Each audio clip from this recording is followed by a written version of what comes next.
इमामा के लिए कैरोलिन की फ़ोन कॉल एक सरप्राइज़ थी। उसने बड़े खुशगवार अंदाज में उससे बातचीत करते हुए इमामा को इस इजाज़त के बारे में बताया था जो उसने एरिक को दी थी, और इमामा हैरान रह गई थी। उसे एरिक और जिब्रील के दरमियान इस हवाले से होने वाली गुफ्तगू का इल्म न था। मम्मी, मुझे यकीन था वो ना अपनी मम्मी से बात करेगा, ना ही वो उसे इजाज़त देंगी। जिब्रील ने माँ के इस्तफसार पर उसे बताया था। इमामा ने उसे कैरोलिन की कॉल के बारे में मुतला करते हुए बताया था, लेकिन अब उसकी मम्मी ने मुझे कॉल करके कहा है कि उन्हें कोई एतराज़ नहीं है, तो अब क्या करें? इमामा ने कहा। क्या करना है? वो हंस पड़ा था। कुरान पाक सिखाऊंगा उसे अब, जिब्रील ने माँ से कहा था। उसे अपने जवाब पर इमामा के चेहरे पर खुशी नजर आई थी। आपको परेशानी किस बात की है? पहले ये थी कि उसकी फैमिली को एतराज ना हो, लेकिन अब तो उसकी फैमिली ने इजाजत दे दी है, फिर अब तो कोई मसला नहीं होना चाहिए। जिब्रील ने जैसे माँ को कुरेदने की कोशिश की थी। इमामा उससे कह नहीं सकी कि उसे सारा मसला इनाया की वजह से हो रहा था। कुरान पाक सीखने की ये ख्वाहिश अगर एरिक की इस ख्वाहिश के बगैर सामने आती, तब वो कुछ और तरह के तामुल और झिझक का शिकार होती। लेकिन खुशी खुशी एरिक को अपने बच्चों के साथ बैठकर कुरान पाक सीखने देती। मुझे कोई मसला नहीं है, जो भी होता है अल्लाह की मर्जी से ही होता है, और हम कुछ भी बदलने पर कादिर नहीं हैं। ठीक है, एरिक तुमसे कुरान पाक सीखना चाहता है तो तुम सिखाओ उसे। इमामा ने बिला आखिर जैसे हथियार डाल दिए थे। 11 साल की उम्र में कुरान पाक से एरिक का वो पहला बाकायदा तारुफ था। इससे पहले वो सिर्फ इस किताब का नाम जानता था, जनरल नॉलेज के हिस्से के तौर पर। वो सालार और इमामा के घर जाकर मुसलमानों के करीब हुआ था, और जिब्रील की तिलावत सुन सुनकर वो कुरान पाक से मुतासिर होना शुरू हो गया था। वो जुबान और वो तिलावत उसे जैसे किसी फैंटेसी में ले जाती थी। वो लफ्ज़ हैबत से आशना नहीं था, होता तो शायद यही इस्तेमाल करता इसके लिए। जिब्रील की आवाज़ दिलों को पिघला देने वाली होती थी। वो खुश इल्हान नहीं था, वो बला का खुश इल्हान था, और 11 साल का वो बच्चा इस जुबान और उसके मफहूम से वाकिफ हुए बगैर भी सिर्फ उसकी आवाज़ के सहर में गिरफ्तार था। जिस दिन उसने जिब्रील से कुरानी कायदा का पहला सबक लिया था, उस रात उसने ऑनलाइन कुरान पाक का पूरा इंग्लिश तर्जुमा पढ़ लिया था। वो किताबें पढ़ने का शौकीन और आदी था, और कुरान पाक को उसने एक किताब ही की तरह पढ़ा था, बहुत सारी चीज़ों को समझते हुए, बहुत सारी चीज़ों को ना समझते हुए, बहुत सारी बातों से मुतासिर होते हुए, बहुत सारे अहकामात से उलझते हुए, बहुत सारे जुमलों को जहन नशीन करते हुए, बहुत सारे वाक़यात को अपनी किताब बाइबल से मुंसलिक करते हुए। उसने बाइबल बहुत अच्छी तरह पढ़ी थी, और उसने कुरान पाक को भी इसी लगन से पढ़ा था। उसकी माँ की ये राय ठीक थी कि एरिक को जब एक चीज़ का शौक हो जाता था तो फिर वो शौक नहीं जनून बन जाता था।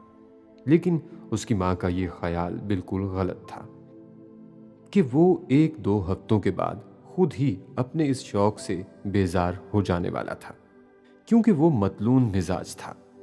जिब्रील को हैरत नहीं हुई थी जिस दिन एरिक ने उसे कुरानी कायदा का सबक बिल्कुल ठीक ठीक सुनाया था। वो बेहद ज़हीन था, और वो इतने सालों से उससे वाकिफ होने के बाद ये तो जानता था कि एरिक कोई भी चीज़ आसानी से भुलाता नहीं था। लेकिन वो ये जानकर कुछ देर खामोश ज़रूर हो गया था कि एरिक ने एक रात में बैठकर कुरान पाक का पूरा तर्जुमा पढ़ लिया था। इसका फ़ायदा क्या हुआ? जिब्रील ने उससे पूछा था। किस चीज़ का? कुरान पाक पढ़ने का। एरिक ने उसके सवाल की वजाहत चाही।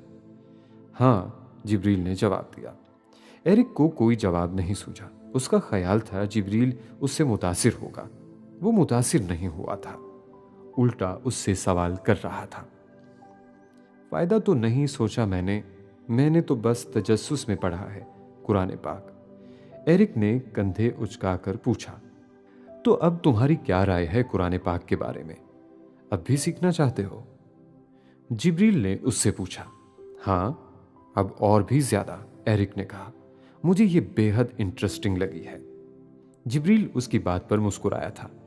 वो ऐसे बात कर रहा था जैसे इंसाइक्लोपीडिया के बारे में बात कर रहा हो, या किसी दिलचस्प किताब के बारे में जो वो मुकम्मल पढ़े बगैर नहीं रह सका हो। मुकद्दस किताबों को सिर्फ पढ़ लेना कोई बड़ी बात नहीं होती, जिब्रील ने उससे कहा था। इसे पढ़ने के साथ साथ इस पर अमल करना भी जरूरी है। एरिक उसको बगौर देखते हुए उसकी बात सुन रहा था। ये मैं जानता हूं, उसने कहा। ये वही बात थी जो वो अपने माँ बाप से भी बहुत बार सुन चुका था। उस दिन जिब्रील ने उसे दूसरा सबक कुरानी कायदा का नहीं दिया था। उसने उसे दूसरा सबक उसे एक अच्छा इंसान बनने के हवाले से दिया था। कोई भी ऐसी चीज जिसका ताल्लुक अल्लाह से है और जो हम सीखते हैं, तो फिर उस दिन हमारे अंदर दूसरों के लिए कुछ ज्यादा बेहतरी आनी चाहिए, ताकि ये नजर आए कि हम कोई खास चीज सीख रहे हैं। जिब्रील ने उसे समझाया था। वो तबलीग करना नहीं चाहता था, और ये मुश्किल काम भी था कि अपने मजहब का डंका बजाए बगैर किसी को ये समझा सके कि इस्लाम आखिरी मजहब क्यों था, कामिल तरीन क्यों था। वो हमारे सब्जेक्ट जो हम स्कूल में पढ़ते हैं और जो हम वहाँ सीखते हैं, वो हमारी पर्सनैलिटी पर असरअंदाज नहीं होते। वो सिर्फ तब हमारे काम आते हैं जब हमें एग्ज़ाम देना हो, जॉब करनी हो या बिजनेस करना हो। किताबें हमें बाइल्म बनाती हैं, बाअमल नहीं। बाअमल हमें सिर्फ वो किताब बना सकती है जो अल्लाह ताला ने इंसान को सिर्फ बाअमल करने के लिए उतारी है। एरिक उसकी बात बड़ी तवज्जो से सुन रहा था। ये बिल्कुल वैसे ही जैसे उससे पहले कोई चीज समझा करता था। बाबा ने मुझसे कहा था, अगर हम अच्छे इंसान ना बन सकें और अपने खानदान और मुआशरे के लिए तकलीफ का बायस हों, तो इबादत करने और मजहब के बारे में पढ़ने का कोई फायदा नहीं, क्योंकि मजहब और मजहबी किताबें अल्लाह ताला ने सिर्फ एक मकसद के लिए उतारी हैं कि हम अच्छे इंसान बनकर रहें, एक दूसरे के हकूक़ व फ़राइज़ का ख्याल रखें, ख़ास तौर पर उनका जो हमारी जिम्मेदारी है। जैसे तुम्हारे छोटे बहन भाई और तुम्हारी मम्मी तुम्हारी जिम्मेदारी है, तुम्हारा अपना जिस्म और जहन तुम्हारी अपनी जिम्मेदारी है। जिब्रील बड़ी जहानत से गुफ्तगू को इस मौजू की तरफ मोड़ रहा था जिस पर वो एरिक से बात करना चाहता था, और एरिक ये बात समझ रहा था। वो छोटा था, बेवकूफ़ नहीं था। वो कहीं और बैठा होता तो कभी इस मौजू पर किसी को बात करने की इजाज़त ना देता। वो इन इश्यूज के हवाले से इतना ही हसास था, लेकिन वो उस घर में आकर किसी से भी कुछ भी सुन लेता था। तो अब तुमने देखना है कि जिस दिन तुम कुरान पाक पढ़कर जाते हो, उस दिन तुम्हारे अंदर क्या तब्दीली आती है। उस दिन तुम अपनी फैमिली के लिए और दूसरों के लिए क्या अच्छा काम करते हो। जिब्रील ने जैसे उसे चैलेंज दिया था। मैं कोशिश करूंगा। एरिक ने वो चैलेंज कबूल कर लिया था। फिर उसने जैसे उसकी मदद मांगी। तो आज मैं घर में जाकर क्या करूं? तुम आज एक ऐसा काम मत करना जिससे तुम्हें पता हो कि तुम्हारी मम्मी अपसेट होती हैं, जिब्रील ने उससे कहा था। एरिक कुछ खज्जल सा हो गया। उसे अंदाजा नहीं था जिब्रील इतने बेधड़क अंदाज में उसके बारे में ऐसी बात कहेगा। तुम मुझे अब्दुल्ला कहा करो, एरिक ने जानबूझकर बात का मौजू बदलने के लिए उसे टोका। अब्दुल्ला तो अल्लाह का बंदा होता है, सबसे काइंड, सबसे ज्यादा ख्याल रखने वाला और एहसास करने वाला, किसी को तकलीफ ना देने वाला। मैं तुम्हें अब्दुल्ला तब कहना शुरू करूंगा जब तुम सबसे पहले अपनी मम्मी को तकलीफ देना बंद कर दोगे। जिब्रील ने उसकी कोशिश को कामयाब नहीं होने दिया था। एरिक जैसे कुछ और खज्जल हुआ। एक लम्हे के लिए उसे लगा जैसे जिब्रील उससे जो कुछ कह रहा था वो उसकी मम्मी के कहने पर कह रहा था, लेकिन वो उससे बहस में नहीं उलझा था। उसने खामोशी से उसकी बात सुन ली थी। उस दिन एरिक घर जाकर पहली बार रॉल्फ से खुशदिली से मिला था।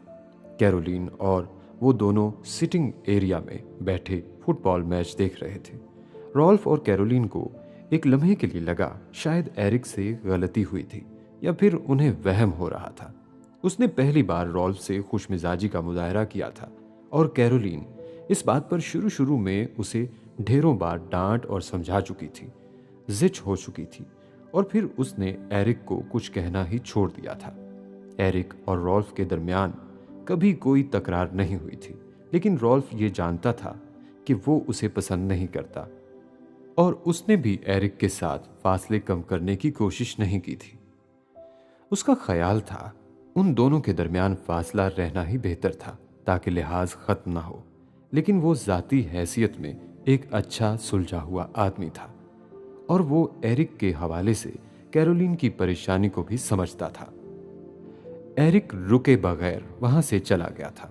रॉल्फ और कैरोलिन ने एक दूसरे को हैरानी से देखा। इसको क्या हुआ? रॉल्फ ने कुछ खुशगवार हैरत के साथ कहा था। पता नहीं, कैरोलिन ने कंधे उचकाकर लाइल्मी का इजहार किया था। वो पहली तब्दीली नहीं थी जो एरिक में आई थी। वो आहिस्ता आहिस्ता मजीद तब्दील होता गया था, वैसा ही जैसा वो पहले हुआ करता था। कुरान पाक का सबक हफ्ते में 2 दिन की बजाय वो अब हर रोज लेने जाया करता था। अगर कभी जिब्रील ये काम ना कर सकता तो हुमैन या इमामा उसे सबक पढ़ा देते, लेकिन एरिक को ये एतराफ़ करने में आर नहीं था कि जैसे जिब्रील उसे पढ़ाता था वैसे और कोई नहीं पढ़ा सकता था। उसकी आवाज़ में तासीर थी।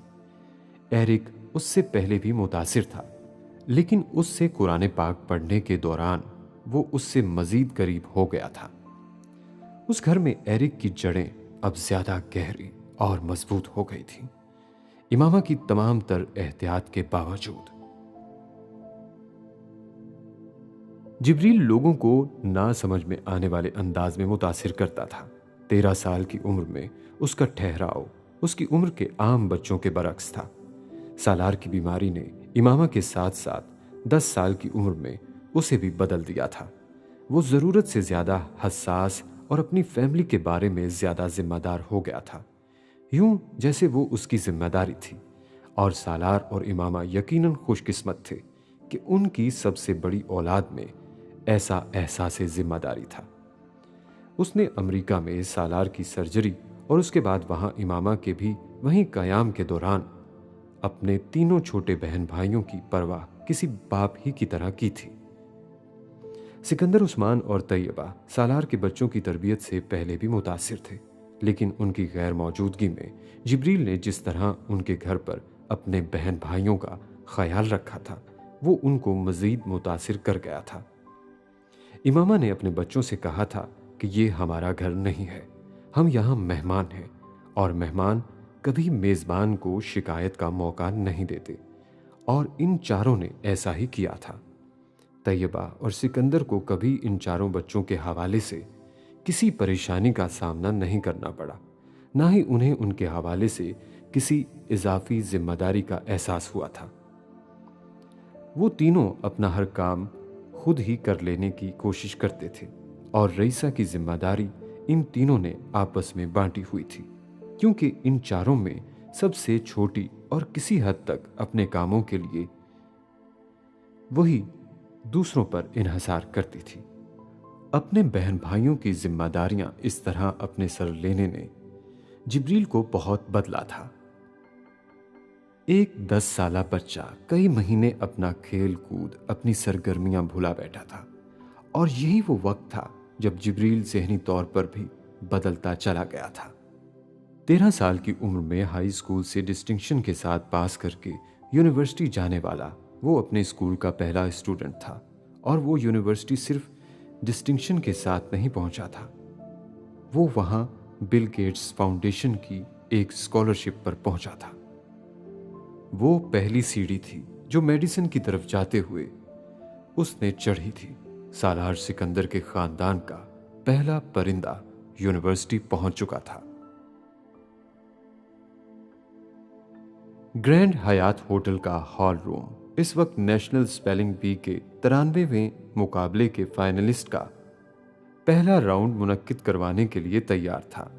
हुमैन सिकंदर अपने टाइटल का दिफा कर रहा था और रईसा सालार इस मुकाबले में पहली बार हिस्सा ले रही थी। वो सालार सिकंदर के घर में चौथी ट्रॉफी लाने के लिए पुरजोश थी, और सिर्फ वही थी जो पुरजोश थी। घर के बाकी अफराद फिक्रमंद थे, और इस परेशानी की वजूहात दो थीं। अगर वो ना जीत सकी तो, और अगर हुमैन सिकंदर जीत गया तो। रईसा इस वक्त स्टेज पर अपने पहले लफ्ज के बोले जाने के इंतजार में थी। रईसा ने पूछा जाने वाला लफ्ज बेहद गौर से सुना था। वो लफ्ज गैर मानूस नहीं था, वो इन्हीं अल्फाज में शामिल था जिसकी उसने तैयारी की थी, क्रस्टेशियोलॉजी। उसने ज़ेरे लब इस लफ्ज को दोहराया, फिर बिना आवाज उसके हिजे किए, और फिर बिलाखिर उसने इस लफ्ज को हिजे करना शुरू किया था। CRUSTACOLOGY।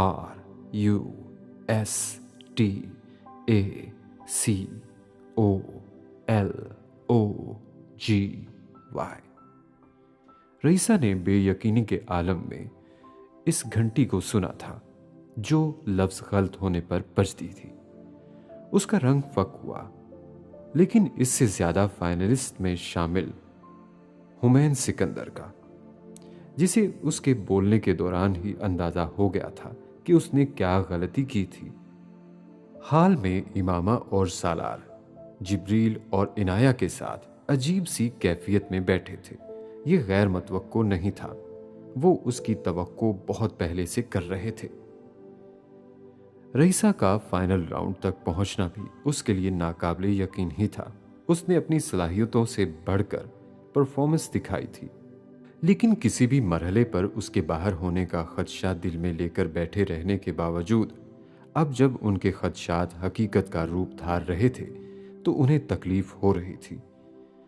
वो अभी मुकाबले से बाहर नहीं हुई थी, वापस आ सकती थी, मगर वो पहला मुक्का था जो रईसा ने सीधा मुंह पर खाया था, और अब उसके असरात से बाहर निकलने के लिए उसे कुछ वक्त चाहिए था।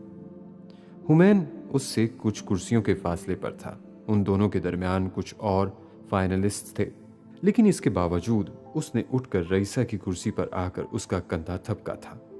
उसे चेयर अप करने की कोशिश की थी। मुझे स्पेलिंग आती थी, रईसा ने बेहद मध्यम और बेहद कमजोर आवाज में जैसे हुमैन पर वाजे किया था, और एक जुमले से ज्यादा वो कुछ कह भी नहीं सकती थी। उसे पता था किसी वजाहत का फायदा नहीं था। वो जब वापस आकर बैठी तो उसमें इतनी हिम्मत नहीं रही थी कि वो दूसरे फाइनलिस्ट के साथ बैठे अपने माँ बाप और बहन भाइयों को नजर उठाकर देख सकती, ये एहसास रखने के बावजूद कि वो बैक वक्त उसे ही देख रहे होंगे। ये एक खेल है रईसा, और इसे खेल की स्पिरिट के तरह लेना है।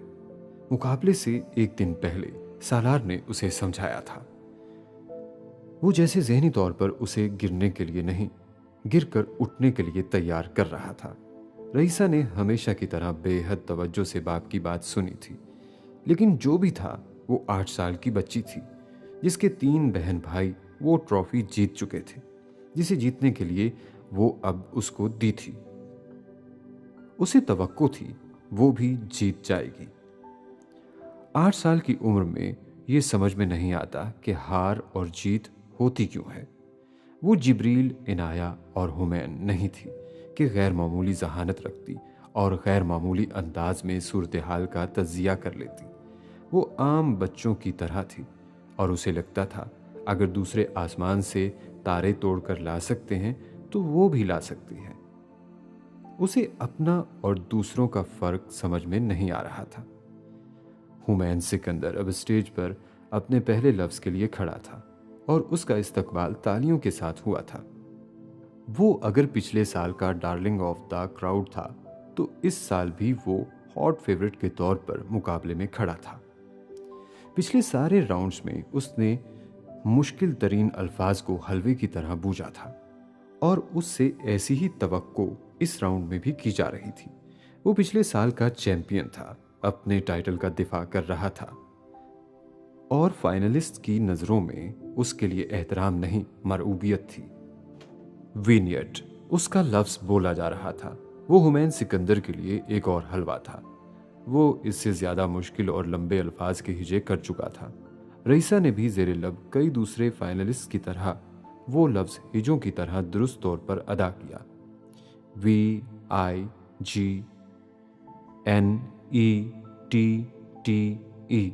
रईसा ने स्टेज पर खड़े हुमैन को रुकते देखा। उसका ख्याल था वो आखिरी हर्फ बोल रहे थे। सब जैसे उसे सोचने के लिए टाइम दे रहे थे।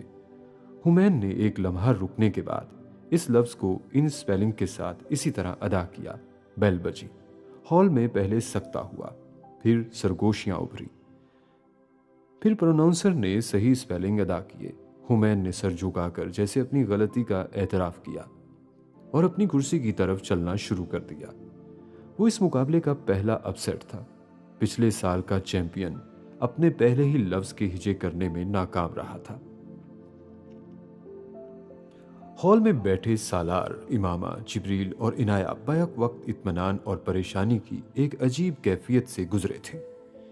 वो एक ही राउंड में रईसा की नाकामी देखकर हुमैन की कामयाबी पर तालियां नहीं बजाना चाहते थे और उन्हें ये बजानी भी नहीं पड़ी थी।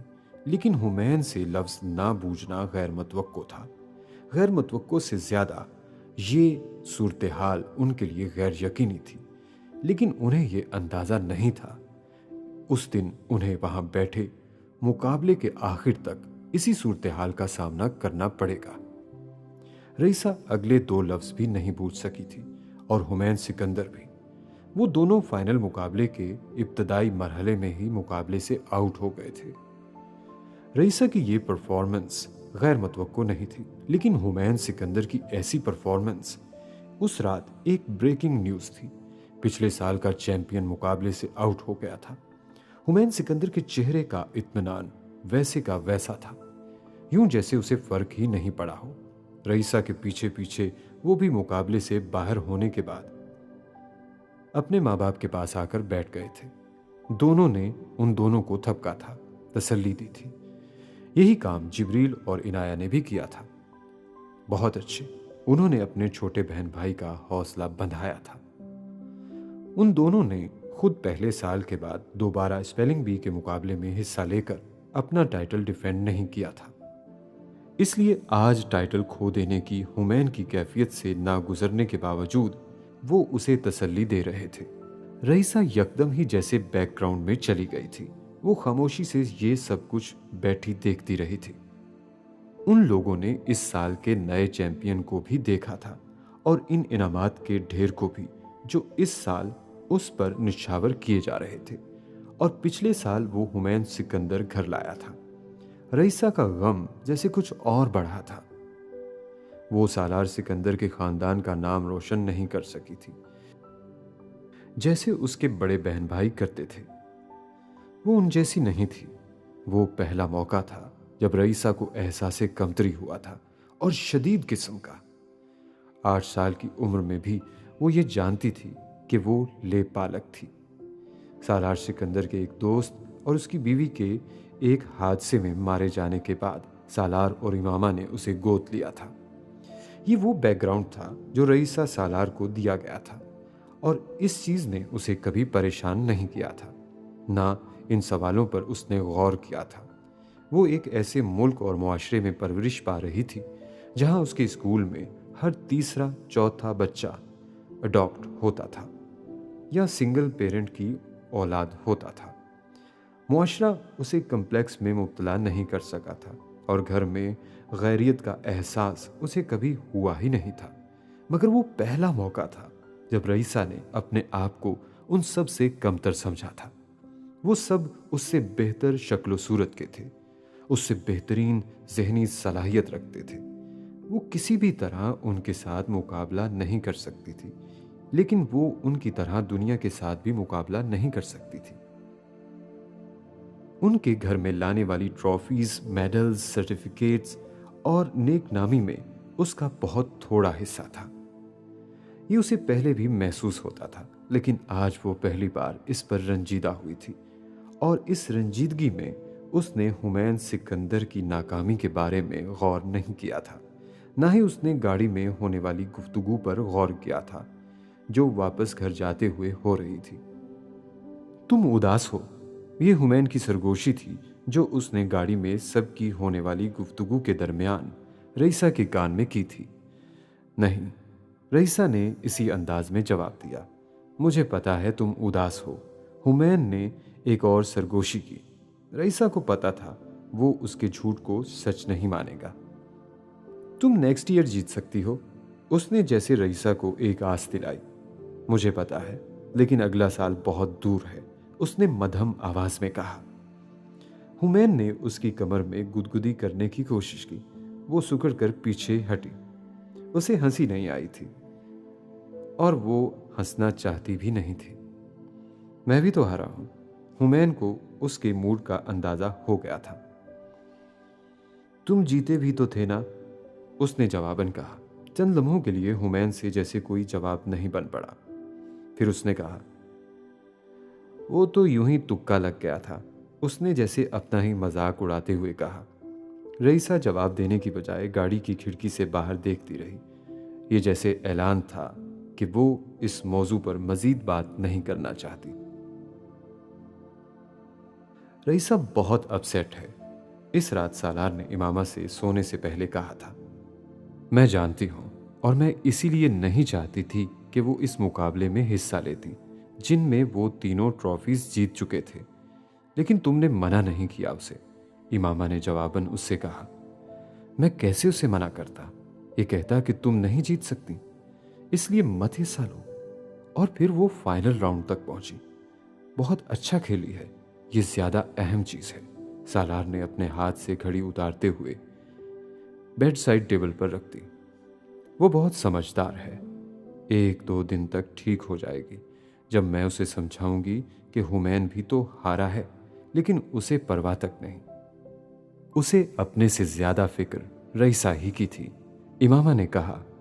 वो एक किताब के चंद आखिरी रह जाने वाले सफ़े पलट रही थी। उसे फिक्र क्यों होगी? वो तो अपनी मर्जी से हारा है, सालार ने बेहद इत्मीनान से कहा। सफ़े पलटती इमामा ठटक गई। क्या मतलब है तुम्हारा? सालार ने गर्दन मोड़कर उसे देखा और मुस्कुराया। तुम्हें अंदाजा नहीं हुआ? किस बात का? कि वो जानबूझकर हारा है। ऐसा नहीं हो सकता। इमामा ने खुद सवाल पूछा, खुद जवाब दिया, फिर खुद जवाब की तरदीद की। तुम पूछ लेना उससे कि ऐसा हो सकता है या नहीं, सालार ने बहस किए बगैर उससे कहा। वो अब सोने के लिए लेट गया था। इमामा हक्का बक्का उसका चेहरा देखती रही, फिर जैसे उसने झुलाकर कहा, तुम बाप बेटा अजीब हो, बल्कि अजीब एक मुहज्जब लफ्ज है। तुम जिब्रील को माइनस क्यों कर जाती हो हर बार? सालार ने उसे छेड़ा। शुक्र है वो हुमैन और तुम्हारी तरह नहीं है, लेकिन मेरी समझ में नहीं आ रहा, हुमैन वो क्यों इस तरह करेगा? वो अब भी उलझी हुई थी। पूछ लेना उससे कि उसने ऐसा क्यों किया है। इसमें इतना परेशान होने वाली क्या बात है? ये कोई फिलॉसफी का सवाल तो नहीं है कि जवाब नहीं मिल सकता, सालार ने अब भी इत्मीनान से ही कहा था। जब तुमने ये राज खोल दिया है तो ये भी बता दो कि क्यों किया है उसने ये सब। इमामा कुरेदे बगैर नहीं रह सकी थी। रईसा के लिए, सालार ने जवाबन उससे कहा था, और मुझे उस पर फख्र है। उसने आंखें बंद करके करवट ली और साइड टेबल लैंप ऑफ कर दिया। वो अंधेरे में उसकी पुश्त को घूर कर रह गई थी। वो गलत नहीं कहती थी, वो दोनों बाप बेटा ही अजीब थे, बल्कि अजीब एक मुहज्जब लफ्ज था उनके लिए। रईसा, तुम सो क्यों नहीं रही?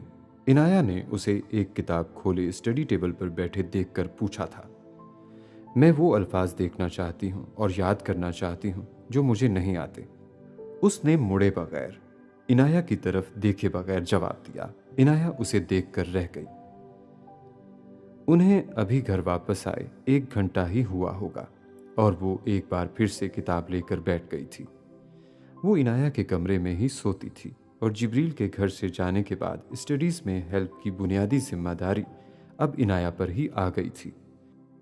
तुमने पहले ही बहुत मेहनत की है रईसा, ये सिर्फ तुम्हारी बदकिस्मती थी। इनाया को अंदाजा नहीं हुआ। वो उसे तसल्ली देने के लिए जिन अल्फाज का इंतखाब कर रही थी वो बड़े गलत थे। वो अल्फाज रईसा के दिमाग में जैसे खुब गए थे। अब सो जाओ। There's always a next time. Inaya ने किसी बड़े की तरह उसकी पुश्त को थपका था। मैं नहीं सो सकती, मध्यम आवाज में रईसा ने जैसे इनाया से कहा। वो अभी तक वैसे ही बैठी थी, इनाया की तरफ पुश्त किए, किताब स्टडी टेबल पर खोलकर टिकाए, जहां एक सफ़े पर वो लफ्ज चमक रहा था जिसके हिजे ना कर सकने की वजह से वो मुकाबले से आउट हुई थी। इनाया को यूं लगा जैसे रईसा की आवाज़ भराई हुई थी। उसे लगा उसे गलत फहमी हुई है, लेकिन वो गलत फहमी नहीं थी। रईसा ने किताब बंद करके टेबल पर रखी और वहां से उठकर वो बिस्तर पर आई और औंधे मुंह लेटकर उसने बिलक बिलक कर रोना शुरू कर दिया। रईसा, रईसा प्लीज। इनाया खुद भी रोहांसी हो गई थी। रईसा छोटी छोटी बातों पर रोने वाली बच्ची नहीं थी और वो मुकाबले में हारने के बाद स्टेज से हटने पर भी दूसरों की तरह नहीं रोई थी। फिर अब इस वक्त उसे ये अंदाजा नहीं था कि रईसा अपने बदकिस्मत होने पर रो रही थी। तुम क्या कर रहे हो इस वक्त? इमामा लाउंज में होने वाली खड़खड़ाहटों को सुनकर रात के उस वक्त बाहर निकल आई थी। वो इस वक्त तहज्जुद के लिए उठी थी। जिब्रील इस वीकेंड पर घर आया हुआ था और कई बार वो भी रात के इस पहर पढ़ने के लिए जागता और फिर कुछ ना कुछ खाने के लिए किचन जाता, मगर इस बार उसका सामना हुमैन से हुआ था। वो किचन काउंटर के सामने पड़े एक स्टूल पर बैठा, स्लीपिंग सूट में मलबूस, आइसक्रीम का 1 लीटर वाला कैन खोले उसी में से आइसक्रीम खा रहा था। इमामा को सवाल करने के साथ ही जवाब मिल गया था और उसने उसके कुछ कहने से पहले ही बेहद खफगी के आलम में काउंटर के सामने आते हुए उससे कहा, हुमैन, ये वक्त है आइसक्रीम खाने और वो भी इस तरह। उसका इशारा उसके कैन के अंदर ही आइसक्रीम खाने की तरफ था। मैंने सिर्फ 1 स्कूप खाई थी। वो मां के यकदम नमूदार होने और अपने इस तरह पकड़े जाने पर गड़बड़ाया था। लेकिन ये खाने का कोई वक्त नहीं है। इमामा ने उसके हाथ से चमच लिया और ढक्कन से कैन बंद करने लगी। अभी तो वाकई 1 चम्मच ही खाई है मैंने, वो बेख्तियार कर रहा। दांत साफ करके सोना। इमामा ने उसके जुमले को नजरअंदाज करते हुए कैन को वापस फ्रीजर में रख दिया। हुमैन जैसे एहतजाजन इसी अंदाज में स्टूल पर बैठा रहा। एक तो मैं आज हारा और मैंने अपना टाइटल खो दिया, दूसरा आप मुझे आइसक्रीम के 2 स्कूप्स तक नहीं लेने दे रही, उसने जैसे मां से एहतजाजन कहा। वो चंद लम्हों के लिए काउंटर की दूसरी तरफ खड़ी उसकी आंखों में आंखें डाले उसे देखती रही। फिर उसने मध्यम आवाज में कहा, टाइटल तुमने अपनी मर्जी से खोया है, तुम्हारी अपनी चॉइस थी ये। हुमैन को जैसे करंट लगा था। वो मां को देखता रहा। फिर उसने कहा, आपको किसने बताया ये? तुम्हारे लिए ये जानना जरूरी नहीं, इमामा ने कहा। ऑल राइट, मुझे पता है, उसने मां से नजरें मिलाए बगैर कहा। किसने? इमामा पूछे बगैर नहीं रह सकी। बाबा ने। उसका जवाब खटाक से आया था। वो दोनों बाप बेटा एक दूसरे को हाथ की पुश्त की तरह जानते थे। बहुत गलत काम था, तुम्हें यह नहीं करना चाहिए था। इमामा ने जैसे उसे मलामत करने की कोशिश की। तुमने ये क्यों किया? आप जानती हैं मम्मी। वो स्टूल से उठकर खड़ा हो गया था। रईसा के लिए। इमामा ने वो जवाब दिया जिसकी तरफ उसने इशारा किया था। फैमिली के लिए। जवाब खटाक से आया था। आपने सिखाया था अपने बहन भाइयों से मुकाबला नहीं होता। मैं जीत जाता तो उसे हराकर ही जीतता ना। उसे बहुत दुख होता। इमामा बोल नहीं सकी। वो 10 साल का था, लेकिन बाज दफा वो 100 साल की उम्र वालों जैसी बातें करता था। उसकी समझ में नहीं आया। डांटती, दाद देती, नसीहत करती। हुमैन सिकंदर लाजवाब नहीं करता था, बेबस कर देता था। Good night. वो अब वहां से चला गया था। इमामा उसे जाता हुआ देखती रही। उन सब का हुमैन के बारे में ये ख्याल था कि वो सिर्फ अपने बारे में सोचता था। वो लापरवाह था, हसास नहीं था, ना ही वो दूसरों का ज्यादा एहसास करता था। बड़ों के बाज ख्यालात और बाज अंदाजे ये बच्चे बड़े गलत मौके पर साबित करते हैं। इमामा चुपचाप खड़ी उसे जाता देखती रही। सालार ने ठीक कहा था, उसे अपनी औलाद पर फख्र हुआ था। बाबा, आप रईसा से बात कर सकते हैं, इनाया ने 1-2 दिन बाद सालार से कहा। वो इस वक्त अभी ऑफिस से वापस आया था और कुछ देर में उसे कहीं जाने के लिए निकलना था। जब इनाया उसके पास आई थी और उसने बिना तमहीद उससे कहा था, किस बारे में? सालार ने जैसे कुछ हैरान होकर पूछा। फौरी तौर पर उसके जहन में ऐसी कोई बात नहीं आई थी जिस पर उसे रईसा से बात करनी पड़ती। वो अपसेट है, वही स्पेलिंग बी की वजह से, इनाया ने उसको बताना शुरू किया। मैं उसको समझा रही हूं, लेकिन मुझे लगता है मेरी बात उसको समझ में नहीं आ रही। वो दोबारा स्पेलिंग बी में हिस्सा लेना चाहती है और वो हर रोज रात को बैठकर तैयारी करती है और मुझे भी कहती है कि मैं उसे तैयारी करवाऊं। इनाया अब उसे तफसील से मसला समझा रही थी। पहले तो हुमैन तैयारी करवा रहा था उसे। सालार को याद आया, हाँ, हुमैन और मैंने दोनों ने करवाई थी, लेकिन अब वो हुमैन से कुछ भी सीखना नहीं चाहती। वो मुझसे कहती है कि मैं उसे तैयारी करवाऊं। मुझे तैयारी कराने पर एतराज नहीं है, लेकिन मुझे नहीं पता कि उसे दोबारा हिस्सा लेना चाहिए या नहीं। फिर अभी तो 1 साल पड़ा है इस मुकाबले में, उसे अपनी स्टडीज पर ज्यादा ध्यान देना चाहिए। इनाया धीमे लहजे में बाप को सब बताती गई थी। सालार को गलती का एहसास हुआ। उसे रईसा से फौरी तौर पर बात करनी चाहिए थी। ये उसकी गलत फहमी थी कि वो 1-8 दिन में ठीक हो जाती। उसे भेजो, उसने इनाया से कहा। वो चली गई। सालार ने अपनी घड़ी देखी।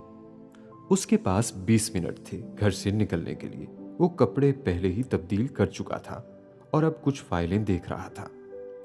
रईसा और इनाया इमामा की निस्बत उससे ज्यादा करीब थीं। उन्हें जो भी अहम बात करनी होती थी वो इमामा से भी पहले सालार से करती थी। बाबा, दरवाजा पर दस्तक देकर रईसा अंदर दाखिल हुई थी। आओ बेटा। सोफे पर बैठते हुए सालार ने इस्तकबालिया अंदाज में अपना एक बाजू फैलाया था। वो उसके करीब सोफे पर आकर बैठ गई।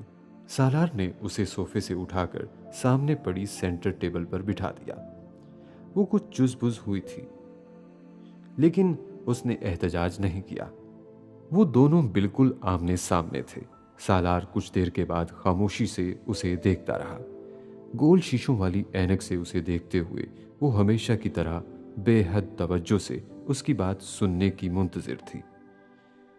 उसके घने स्याह बालों में बंधा हुआ रिबन थोड़ा ढीला था, जो उसके कंधों से कुछ नीचे जाने वाले बालों को गुद्दी से लेकर सर के बिल्कुल दरमियान तक बांधे हुए था, लेकिन एक तरफ ढलका हुआ था। माथे पर आने वाले बालों को रोकने के लिए रंग बरंगी हेयर पिन से उसका सर भरा हुआ था। ये इनाया का कारनामा था। रईसा को रिबन्स पसंद थे। सालार को याद भी नहीं था वो उसके लिए कितने रिबन्स खरीद चुका था, लेकिन हर रोज ना बदले जाने वाले कपड़ों के साथ मैचिंग रिबन्स देखकर उसे अंदाजा होता था कि रईसा इस मामले में खुद कफील थी। सालार ने उसके बालों के रिबन की गिरा ठीक की और हाथ से उसके बालों को संवारा। इनाया ने मुझे बताया तुम अपसेट हो, सालार ने बिलाखिर बात का आगाज किया। वो यकदम नादिम हुई। नहीं, नहीं तो, उसने गड़बड़ाकर सालार से कहा। सालार उसे देखता रहा। रईसा ने कुछ लम्हे उसकी आंखों में देखने की कोशिश की, फिर नजरें चुरा लीं, फिर जैसे कुछ मुदाफियाना अंदाज में हथियार डालते हुए कहा, मैं अपसेट नहीं, ये तो छोटी सी बात है। उसने अब सर झुका लिया था। फिर अपसेट क्यों हो? सालार ने जवाबन पूछा। क्योंकि मैं बदकिस्मत हूं, उसने बेहद हल्की आवाज में कहा। सालार बोल ही ना सका। उसे उससे इस जुमले की तवक्को नहीं थी। ऐसा नहीं कहते रईसा, सालार सीधा बैठे बैठे आगे को झुक आया। वो अब कोहनियां अपने घुटनों पर टिकाए उसके दोनों हाथ पकड़े हुए था। उसके हाथों पर आंसुओं के कतरे गिरे थे। वो सर झुकाए बाप के सामने बैठी अब रो रही थी। उसके ग्लासेस धुंधला गए थे। सालार को तकलीफ हुई। ये पहला मौका था उसने रईसा को इस तरह रोते देखा था। इनाया बात बात पर रो पड़ने वाली थी, रईसा नहीं। मैं हूं, वो हिचकियों के दरमियान कह रही थी। नहीं, तुम बदकिस्मत नहीं हो। सालार ने उसके ग्लासेस उतारते हुए उन्हें मेज पर रखा और रईसा को उठाकर गोद में बिठा लिया। वो बाप की गर्दन में बाजू डाले उसके साथ लिपटी हुई रो रही थी, जैसे वो स्पेलिंग भी आज ही हारी थी। सालार कुछ कहे बगैर तशफ़ी करने वाले अंदाज में उसे थपकता रहा। मैंने आपको शर्मिंदा किया बाबा, हिचकियों के दरमियान उसने रईसा को कहते सुना। बिल्कुल भी नहीं रईसा, मुझे तुम पर फख्र है, सालार ने कहा। इमामा बिल्कुल उसी लम्हे कमरे का दरवाजा खोलकर अंदर आई थी और वहीं ठटक गई थी। सालार ने होंठों पर उंगली के इशारे से उसे खामोश रहने का कहा था। मैंने इतनी मेहनत की थी, लेकिन मैं कभी हुमैन, जिब्रील भाई और इनाया आपी की तरह कुछ भी जीत नहीं सकती, क्योंकि मैं लकी नहीं हूं। वो उसके सीने में मुंह छुपाए अपने दिल की भड़ास निकाल रही थी। सालार की तरह इमामा को भी अजीब तकलीफ हुई थी उसकी इस बात से। वो सोफे पर आकर सालार के बराबर में बैठ गई थी। कॉफी का वो मग उसने टेबल पर रख दिया जो वो सालार को देने आई थी। ये सालार नहीं था, इमामा थी, जिसने रईसा पर जान मारी थी उसे बोलना और दुरुस्त बोलना सिखाने के लिए, उसे पढ़ना लिखना सिखाने के लिए। सालार ने उसे सिर्फ गोद लिया था। इमामा ने उसकी जिंदगी बदल दी थी और उसका ख्याल था अब सब कुछ ठीक था। लेकिन वो फर्क जो वो अपने आप में और इन तीनों में देख रही थी, उसने उन दोनों को ही परेशान किया था। वो रोने धोने के बाद अब खामोश हो गई थी। सालार ने उसे खुद से अलग करते हुए कहा, अब बस। रईसा ने गीले चेहरे के साथ सर हिलाया। उसके बाल एक बार फिर बेतरतीब थे। रिबन एक बार फिर ढीला हो चुका था। सालार से अलग होते हुए उसने इमामा को देखा था और जैसे कुछ और नादिम हुई। सालार ने उसे एक बार फिर टेबल पर बिठा दिया। तुम्हें क्यों लगता है वो तीनों लकी हैं और तुम नहीं? सालार ने उसे बिठाने के बाद उसके ग्लासेस उठाकर टिश्यू से उनके गीले शीशे रगड़ते हुए उससे पूछा। क्योंकि वो जिस चीज़ में हिस्सा लेते हैं जीत जाते हैं, मैं नहीं जीतती। वो एक बार फिर रंजीदा हुई। वो एग्ज़ाम्स में मुझसे ज़्यादा अच्छे ग्रेड्स लेते हैं, मैं कभी A+ नहीं ले सकती। मैं कोई भी ऐसा काम नहीं कर सकती जो वो नहीं कर सकते, लेकिन वो बहुत से ऐसे काम कर सकते हैं जो मैं नहीं कर सकती। 8 साल की वो बच्ची औसत दर्जा की ज़हानत रखती थी, लेकिन उसका तज्जिया बहुत उम्दा था। दुनिया में सिर्फ हर मुकाबला जीतने वाले लकी नहीं होते, सब कुछ कर पाने वाले लकी नहीं होते। लकी वो होते हैं जिन्हें ये पता चल जाए कि वो किस काम में अच्छे हो सकते हैं और फिर वो उस काम में कोशिश करें और फालतू कामों में अपनी एनर्जी जाया ना करें। सालार अब उसे समझा रहा था। रईसा के आंसू थम चुके थे। वो अब बाप का चेहरा देख रही थी। तुमने बहुत अच्छी कोशिश की, लेकिन बस तुम स्पेलिंग बी में इतना ही अच्छा परफॉर्म कर सकती थी। वहां कुछ बच्चे ऐसे होंगे जो तुमसे ज्यादा अच्छे थे और उन्होंने तुम्हें हरा दिया, लेकिन इन दर्जनों बच्चों का सोचो जिन्हें तुम हराकर फाइनल राउंड में पहुंची थी। क्या वो भी बदकिस्मत हैं? वो क्या ये सोच लें कि वो हमेशा हारेंगे? सालार उससे पूछ रहा था। रईसा ने बेसाख्ता सर नफी में हिलाया। हुमैन, जिब्रील और इनाया कभी स्पोर्ट्स में इतने नुमायां नहीं रहे जितने बहुत से दूसरे बच्चे हैं, इसलिए ये मत कहो वो सब कर सकते हैं। इस बार इमामा ने उसे समझाया। रईसा ने सर हिलाया। बात ठीक थी, वो स्पोर्ट्स में अच्छे थे, लेकिन वो स्पोर्ट्स में अपने स्कूल्स के सबसे नुमाया स्टूडेंट्स नहीं थे। तुम्हें अब ये देखना है कि तुम किस चीज में बहुत अच्छा कर सकती हो, और फिर तुम्हें इसी चीज में दिल लगाकर काम करना है। कोई भी काम इसलिए नहीं करना कि वो जिब्रील, हुमैन और इनाया कर रहे हैं।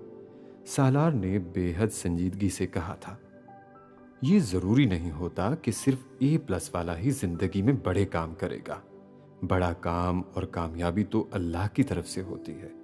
तुम दुआ किया करो कि अल्लाह तुमसे बहुत बड़े काम करवाए और तुम्हें बहुत कामयाबी दे। रईसा ने उन ग्लासेस को ठीक किया जो सालार ने उसे लगाए थे। तुम रईसा हो, तुम हुमैन, जिब्रील और इनाया नहीं हो, और हाँ, तुम उनसे अलग हो, और यही सबसे अच्छी चीज है। अलग होना बहुत अच्छी चीज होता है रईसा। और जिंदगी स्पेलिंग बी का एक मुकाबला नहीं होता जिसमें कुछ अल्फाज के हिजे करके टाइटल जीतने के बाद हम खुद को लकी और ना जीतने पर बदकिस्मत समझें। वो अब उसके बाल ठीक करते हुए उसका रिबन दोबारा बांध रहा था। जिंदगी में अल्फाज के हिजे करने के अलावा भी बहुत सारी सलाहियतें चाहिए, एक दो नहीं। और तुम्हारे पास बहुत सारी सलाहियतें हैं और भी आएंगी। तुम एक स्टार की तरह रोशन होगी, जिस भी जगह जाओगी, जो भी करोगी। रईसा की आंखें, चेहरा और होंठ बैक वक्त चमके थे। और पता है सही मानों में लकी कौन होता है? वो जिसकी अच्छाई और इखलाक लोगों को उसे याद रखने पर मजबूर कर दें। और तुम मेरी बहुत अच्छी और बहुत इखलाक वाली लकी बेटी हो। वो अब टेबल से उतरकर बाप के गले लगी थी। उसकी समझ में आ गया था कि वो उसे क्या समझाना चाह रहा था। हाँ, मैं हूं, उसने बड़ी गर्मजोशी से सालार से कहा। उससे अलग होकर वो इमामा के गले लगी। इमामा ने उसकी हेयर पिन्स निकालकर एक बार फिर ठीक की। सालार ने काफी के 2 घूंट भरे, फिर उसे अधूरा छोड़कर वहां से चला गया। उसे ताखीर हो रही थी। बाबा मुझसे खफा तो नहीं हुए ना? सालार को जाने के बाद रईसा ने इमामा से पूछा। नहीं, खफा नहीं हुए, लेकिन तुम्हारे रोने से हमारा दिल दुखा, इमामा ने जवाबन कहा। आई एम सॉरी मम्मी, मैं दोबारा कभी नहीं रोऊंगी, उसने इमामा से वादा किया। इमामा ने उसे थपका। तुम मेरी बहादुर बेटी हो, इनाया आपी की तरह बात बात पर रोने वाली तो नहीं।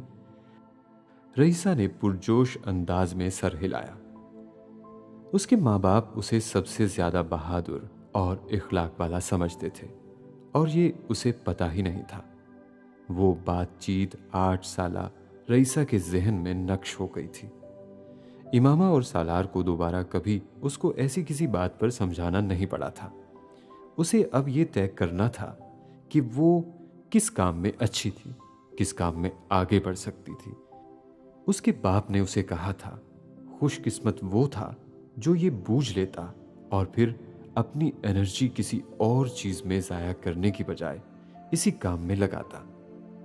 रईसा भी लकी की इस नई तारीफ पर पूरा उतरने की जद्दोजहद में मसरूफ थी। हुमैन सिकंदर का इंतखाब MIT के स्प्लैश प्रोग्राम में हो गया था। वो अपने स्कूल से इस प्रोग्राम के लिए मुंतखब होने वाला पहला और वाहिद बच्चा था।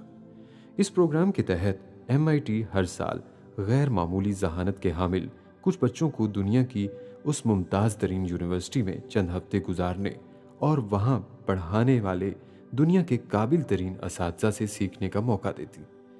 ये बेहतरीन दिमागों को बेहद कम उम्री में ही खोजने, परखने और चुनने का MIT का अपना एक अमल था। इमामा और सालार के लिए हुमैन सिकंदर के स्कूल की तरह ये बेहद एजाज की बात थी, लेकिन उसके बावजूद वो ये जानने पर कि हुमैन सिकंदर का इंतखाब हो गया था, फिक्रमंद हुए थे। वो जिब्रील सिकंदर को तनहा कहीं भी भेज सकते थे, लेकिन हुमैन को अकेले इस उम्र में इतने हफ्तों के लिए कहीं भेजना उनके लिए बेहद मुश्किल फैसला था। खास तौर पर इमामा के लिए, जो इस 10 साल के बच्चे को खुद से अलग करके इस तरह अकेले भेजने पर बिल्कुल तैयार नहीं थी। लेकिन वो स्कूल का इसरार और हुमैन की जिद थी जिसने उसे घुटने टेकने पर मजबूर कर दिया था। हम उनकी किस्मत को कंट्रोल नहीं कर सकते। कल क्या होना है, किस तरह होना है, कोई चीज हमारे हाथ में नहीं है। तो मैं मुस्तकबिल के खौफ की वजह से उन्हें घर में कैद नहीं करूंगा कि दुनिया उन्हें कोई नुकसान पहुंचा दे, सालार ने वाजे तौर पर उससे कहा था। उसे जाने दो, देखने और खोजने दो दुनिया को। हमारी तरबियत अच्छी होगी तो कुछ नहीं होगा उसे। उसने इमामा को तसल्ली दी थी और वो भारी दिल से मान गई थी। हुमैन सिकंदर 10.5 साल की उम्र में पहली बार MIT की दुनिया खोजने गया था। एक अजीब तजस्सुस और जोशो खरोश के साथ। MIT से ज्यादा उसे इस बात पर एक्साइटमेंट हो रही थी कि वो कहीं अकेला जा रहा था, किसी बड़े की तरह। उसे घर से भेजते हुए उन सब का ख्याल था वो वहां चंद दिन से ज्यादा नहीं रह पाएगा, एडजस्ट नहीं होगा, होम सिक हो जाएगा और वापस आने की जिद करेगा। उनकी तवक्कुआत बिल्कुल गलत साबित हुई थी। ऐसा बिल्कुल नहीं हुआ था। हुमैन सिकंदर वक्ती तौर पर ही सही, लेकिन वहां जाकर वो सब कुछ भूल गया था। वो दुनिया थी और दुनिया ने इस 10.5 साल के बच्चे को बुरी तरह फैसिनेट किया था।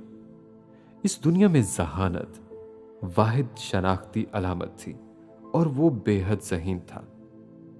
वहां से वापस आते हुए वो अपने माँ बाप के लिए ये खुशखबरी भी लाया था कि वो स्प्लैश में आने वाला दुनिया का ज़हीन तरीन दिमाग करार दिया गया था।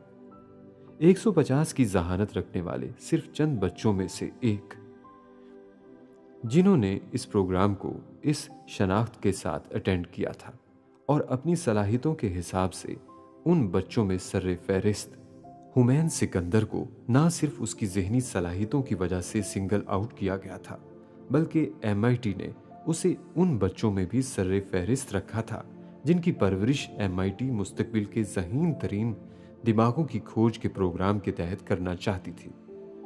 और हुमैन बेहद खुश था। इस सब के अगराज़ व मकासद से पूरी तरह बाखबर ना होने के बावजूद वो सिर्फ इसी बात पर खुश था कि उसे अब बार बार MIT में जाने के मौके मिलने वाले थे, क्योंकि इस इदारे ने कुछ मुंतखब बच्चों के लिए हर साल MIT के कुछ प्रोग्राम्स में शिरकत ओपन कर दी थी। ये इन बच्चों की जहानत को एक खिराज तहसीन और मराअत थी। मुझे हर साल वहां जाना है, उसने घर आते ही खाने पर माँ बाप को इतला दी थी। उन्होंने उसकी बात को ज्यादा तवज्जो से नहीं सुना था। अगर किसी चीज पर सालार सिकंदर ने गौर किया था तो वो ये थी कि वो इतने दिन उनसे अलग रहने के बावजूद बेहद खुश और मुतमईन था। नहीं, मैंने किसी को मिस नहीं किया, मैंने वहां बहुत एंजॉय किया, उसने अपनी अजली साफ गोई का मुजाहरा करते हुए इमामा की एक बात के जवाब में ऐलान किया था और वो दोनों उसे देखकर रह गए थे। वो बड़ा होता और ऐसी बात करता तो वो ज्यादा गौर ना करते, लेकिन वो एक बच्चा था और अगर किसी जगह के माहौल में इस कदर मगन हो गया था कि उसे अपनी फैमिली भी भूल गई थी और वो अपने घर और घर वालों से मजबूत रवाबित होने के बावजूद उन्हें भूल गया था, तो ये कोई बड़ी हौसला अफजा बात नहीं थी उन दोनों के लिए। आपको पता है बाबा, मुझे अगले साल ढेर सारी मराहत मिलेंगी जब मैं वहां जाऊंगा, फिर इससे अगले साल इससे भी ज्यादा, फिर इससे अगले साल उससे भी ज्यादा, फिर इससे अगले साल उससे भी ज्यादा। वो बेहद एक्साइटमेंट से उन दोनों को बता रहा था, यूं जैसे वो ये प्लान खुद ही करके आया था कि उसे अब वहां हर साल जाना था। आपको पता है, मैं MIT के किसी भी समर प्रोग्राम के लिए अप्लाई करूं तो मुझे दाखिल कर लेंगे वो, और मुझसे कोई फीस नहीं लेंगे, बल्कि मुझे वहां से सब कुछ फ्री मिलेगा। उसका ख्याल था उसके माँ बाप इस खबर पर उसी की तरह एक्साइटेड हो जाएंगे। वो एक्साइटेड नहीं हुए थे, वो सोच में पड़ गए थे। तो बाबा, आप मुझे हर साल वहां भेजा करेंगे ना? उसने बिलाखिर सालार से कहा, वो जैसे आते ही जाने की यकीन दहानी चाहता था। अगला साल बहुत दूर है हुमैन, जब अगला साल आएगा तो देखा जाएगा, सालार ने गोल मोल अंदाज में उसकी बात का जवाब देते हुए कहा। लेकिन हमें प्लानिंग तो अभी से करनी चाहिए ना? वो हुमैन को देख कर रह गया था। वो पहली बार किसी काम को प्लान करने की बात कर रहा था। ये इस नन्हे जहन पर MIT का पहला असर था। मैंने सोचा है मैं MIT से ही पढ़ूंगा, उसने जैसे बाप को बताया था। वो दोनों उसकी बात से महजूज हुए। वहां जाने से पहले तक वो तालीम में दिलचस्पी ना रखने का ऐलान करता रहता था, और उसको यकीन था दुनिया का बड़ा इंसान वो होता है जो सिर्फ हाई स्कूल तक पढ़े और बस। और वो चूंकि खुद भी एक बड़ा इंसान बनना चाहता था, तो वो भी सिर्फ हाई स्कूल तक ही पढ़ना चाहता था। और इसके बाद? सालार ने उससे पूछा। इसके बाद मैं नोबेल जीतूंगा, उसने बेहद इत्मीनान से कहा था, यूं जैसे वो स्पेलिंग बी की बात कर रहा हो। वो दोनों उसका चेहरा देखकर रह गए। आप क्या ढूंढ रहे हैं पापा? सालार ने बेहद नरमी से सिकंदर उस्मान से पूछा था। वो 2 घंटे से उनके पास बैठा बातें करने से ज्यादा उनकी बातें सुन रहा था। उनकी गुफ्तगू में अब अल्जाइमर छलकने लगा था। वो जुमलों के दरमियान रुककर किसी लफ्ज को याद ना आने पर गड़बड़ाते, उलझते, झुंझलाते और भूल जाते, और फिर वो बात करते करते उठकर कमरे में इधर उधर जाते हुए चीजें उठा उठा कर देखने लगते थे, यूं जैसे उन्हें किसी चीज की तलाश थी। सालार ने उन्हें बिलाखिर टोक कर पूछ ही लिया था। यहीं रखा था, उन्होंने सालार की बात के जवाब में कहा। वो अपने बेड की साइड टेबल के पास खड़े थे। सालार बहुत दूर सोफे पर बैठा हुआ था। क्या? सालार ने कुरेदा। एक सिगार बॉक्स कामरान ने भेजा था, वही दिखाना चाहता था तुम्हें, उन्होंने बेहद जोश से कहा, और एक बार फिर तलाश शुरू कर दी। सिगार बॉक्स छोटी चीज नहीं था। वो इसके बावजूद उसे तकिए उठा उठा कर ढूंढ रहे थे। पता नहीं इस वक्त उनके जहन में ढूंढने वाली चीज की कोई शक्ल भी थी या नहीं। वो अल्जाइमर के इस मरीज को पहली बार इस हालत में मर्ज के असरात के साथ देख रहा था, जो उसका बाप था। शायद मुलाजिम ने कहीं रखा है, मैं उसे बुलाता हूं, उन्होंने बिलाखिर थक कर कहा था। वो अब वापस सालार के पास आकर बैठ गए थे और उन्होंने उसे आवाज देनी शुरू कर दी। सालार ने उन्हें टोका, पापा इंटरकॉम है, उसके जरिए बुलाएं। सालार ने साइड टेबल पर पड़े इंटरकॉम का रिसीवर उठाते हुए बाप से कहा। इससे वो नहीं आता, उन्होंने जवाबन कहा और दोबारा उसे आवाजें लगाने लगे। वो एक ही सांस में जिसे आवाजें दे रहे थे, उनके घर उस वक्त वो मुलाजिम मौजूद नहीं था। वो छुट्टी पर था और सालार ये जानता था। वो उनका पुराना मुलाजिम था। उसे लगा उसे बाप की मदद करनी चाहिए, मुलाजिम को खुद बुलाना चाहिए। नंबर बता दें, मैं बुलाता हूं उसे, सालार ने सिकंदर उस्मान को एक बार फिर टोका था। नंबर नहीं पता, ठहरो मैं फोन से देता हूं तुम्हें, उन्होंने उसकी बात के जवाब में कहा था, और फिर रुके बगैर अपनी जेबें टटोलने लगे। सालार अजीब कैफियत में इंटरकॉम का रिसीवर हाथ में लिए बैठा था। वो सेल फोन जिसे उसका बाप तलाश कर रहा था, वो सामने मेज पर पड़ा था। वो इस इंटरकॉम के नंबर को अपने सेल फोन की याददाश्त में ढूंढना चाहते थे, और वो इंटरकॉम पर इस मुलाजिम का यकहरफी नंबर याद नहीं रख पाते थे। वो अल्जाइमर जिसके हाथों अपने बाप को जेर होते देख रहा था। तकलीफ बड़ा छोटा लफ्ज था उसकी कैफियत के लिए जो उसने महसूस की थी। वो बहुत अरसे के बाद इमामा और बच्चों के साथ 2 हफ्ते के लिए पाकिस्तान आया था। तैयबा की तबीयत ठीक नहीं थी और सालार और उनकी मुलाकात कई महीनों से नहीं हुई थी, और अब वो तैयबा के ही बेहद इसरार पर बिलाखिर पाकिस्तान आया था अपनी फैमिली के साथ। तो अपने वालिदैन की हालत को देखकर बहुत अपसेट हुआ था। खास तौर पर सिकंदर उस्मान को देखकर। उसने उन्हें हमेशा बेहद सेहतमंद और चाको चौबंद देखा था। वो एक मशीन की तरह काम करते रहे थे सारी जिंदगी, और काम उनकी जिंदगी की सबसे पसंदीदा तफरीह थी। और अब वो बड़ी हद तक घर तक महदूद हो गए थे। घर में सिकंदर उस्मान और नौकरों के अलावा कोई नहीं था।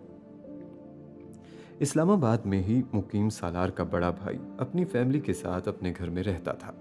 वो सिकंदर उस्मान और तैयबा को अपने साथ तो रखने पर तैयार था, लेकिन वो उसके बीवी बच्चे सिकंदर उस्मान के इस पुराने घर में शिफ्ट होने पर तैयार नहीं थे। और तैयबा और सिकंदर उस्मान अपना घर छोड़कर बेटे के घर नहीं जाना चाहते थे। सालार समेत सिकंदर के तीनों बेटे बैरून मुल्क थे। बेटी कराची। वो घर जो किसी जमाने में अफरादे खाना की चहल पहल से गूंजता था, अब खाली हो चुका था। सालार पहली बार सिकंदर उस्मान की बीमारी के इंकशाफ पर भी बेहद अपसेट हुआ था। वो इंकशाफ उस पर उसकी सर्जरी के कई महीनों बाद हुआ था, और वो भी बेहद इत्तफाकी अंदाज में, जब सिकंदर उस्मान अपने एक तिब्बी मुआयना के लिए अमेरिका गए थे और सालार को उनकी बीमारी की तफसीलात का पता चला था। आपने मुझे क्यों नहीं बताया? उसने सिकंदर उस्मान से शिकायत की थी। उन्होंने जवाबन बेहद लापरवाह अंदाज में हंसते हुए कहा था, क्या बताता यार, मुझे अपनी बीमारी से ज्यादा तुम्हारी बीमारी का दुख है। मैं 70 का हो चुका हूं। कोई बीमारी हो ना हो, कितना जीऊंगा मैं। और इस उम्र में अल्जाइमर के बगैर भी कुछ याद नहीं रहता इंसान को। वो अपनी बीमारी को मामूली बनाकर पेश करने की कोशिश कर रहे थे, ऐसे जैसे ये कोई बात ही नहीं। और अब वही बीमारी उसके सामने उसके बाप की याददाश्त को घुन की तरह खाने लगी थी। जिंदगी अजीब शय है। इंसान इसके तवील होने की दुआ भी करता है और इसकी तवालत के असरात से डरता भी है। सिकंदर उस्मान अभी तक सेल फोन ढूंढे जा रहे थे। सालार ने फोन उठाकर बाप के हाथ में दे दिया। ओह अच्छा, हाँ ये रहा। उन्होंने फोन हाथ में लिया, फिर सोचने लगे थे, किस लिए लिया था? ये फोन किस लिए दिया है तुमने? मैंने मांगा था क्या? वो अब उससे पूछ रहे थे। कोई चीज सालार के हलक में गोला बनकर फंसी। नहीं, बस मैं देना चाह रहा था आपको, वो कहते हुए यकदम उठ गया। वो बाप के सामने रोना नहीं चाहता था। तुम इतनी जल्दी जा रहे हो क्या, और नहीं बैठोगे? वो जैसे मायूस हुए थे। बैठूंगा, थोड़ी देर तक आता हूं, वो उनसे नजरें चुराता भराई आवाज में कहता हुआ वहां से निकल गया था। अपने बेडरूम से मुतसिल बाथरूम में बाथटब के किनारे बैठा वो खुद पर काबू नहीं रख सका था। वो सिकंदर उस्मान से बेहद करीब था, और ये कुर्बत आज अजीब तरह से अजियत दे रही थी उसे। वो अपनी जिंदगी के हंगामों में इतना मसरूफ रहा था कि उसने सिकंदर उस्मान की बिगड़ती हुई जहनी हालत को नोटिस ही नहीं किया था। नोटिस तो तब करता जब वो उनसे बाकायदा मिल पाता। एसआईएफ उसे गर्दाब की तरह उलझाए हुए था। उसके प्रोजेक्ट्स ने अब उसके पैरों को परों में तब्दील कर दिया था। वो सफर में रहता था। 4-5 साल में एसआईएफ दुनिया की बड़ी फाइनेंशियल मार्केट्स में एक शनाख्त बना रहा था। बेहद मुनफरिद तेज रफ्तार तरक्की के साथ, और काम की इस रफ्तार ने उसे बहुत सी चीजों से बेखबर भी किया था। वहां बैठे हुए उसने एतराफ किया था, और अब वो हल ढूंढ रहा था, और हल ढूंढने से भी नहीं मिल रहा था। वो दोनों उनके साथ मुस्तकिल अमेरिका शिफ्ट होने पर कभी तैयार नहीं होते। सालार को इसका अंदाजा था, और अमेरिका छोड़कर उनके पास मुस्तकिल आ जाना सालार के लिए मुमकिन नहीं था। इसके बावजूद हल सामने था। बेहद मुश्किल था, लेकिन मौजूद था।